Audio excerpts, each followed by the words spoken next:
Hi, this is Michael Dobbs. I'm here today again with Paul Walsh, and we're here to talk to you about how we can use external data, external to our clients who are very often retailers, in order to inform what the best assortment would be for a retailer's store. Let's talk a little bit about how this can work. Very often, retailers will create a basic assortment, and they'll use that assortment, if not through a chain, they'll very often use it on a very regional basis. Sometimes they'll try to cluster stores and they'll have some stores that might be high income stores because there's a realization that that might drive sales. So they may have a couple of different planograms, but at the end of the day, what they really don't have is an assortment that's really right for that store at that time. And this is where we can help. What we do is we use external data to really get an understanding of the neighborhood that the stores are in. Things like, what are the points of interest around the stores? Are there schools near the store, or are there playing fields near the store? Like the demographics, who lives around the store? What are the income levels and so forth? And we can use all of this information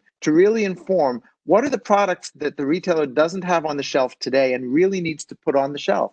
But since you're not going to expand the shelf, you need to make a really tough decision. And that is, what are the products that you're going to pull off the shelf in order to fit these new products on? And so what we can do is we can create an AI model that uses external data in order to understand and really create the best overall assortment for that specific store, for that specific neighborhood, taking into account things like cannibalization and making sure that you're really driving the best possible sales for the consumer that shops that store.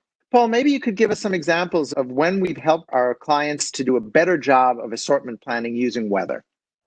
Thanks, Michael. And one thing that retailers have forever sort of struggled with is how to cluster their stores based on the weather, based on the climate, because the local climate is going to have a very significant impact on what people are buying. Because just like in politics, the impact of weather on customers is all local. I've done a lot of work over the years working with retailers to help basically create climate clusters where we'll group stores based on like climatology. And sometimes it's not exactly as straightforward as you think, and it certainly can be relatively complex. If you think of all the different microclimates in California, for example, or if you look at parts of the Northeast versus parts of the Midwest, there's a lot of sort of variations in there. So there's a trade-off between getting an exactly perfect sort of climate cluster versus the reality of having to create a region or a district that is manageable.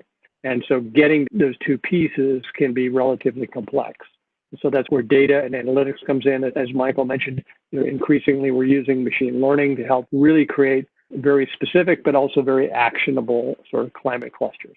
Just a quick example of how climate and weather folds into creating actionable sort of clusters so that you can make assortments as relevant as possible. So with that, we'll end it. And if you have any questions, of course, as always, give us a call or drop us a note. Thank you.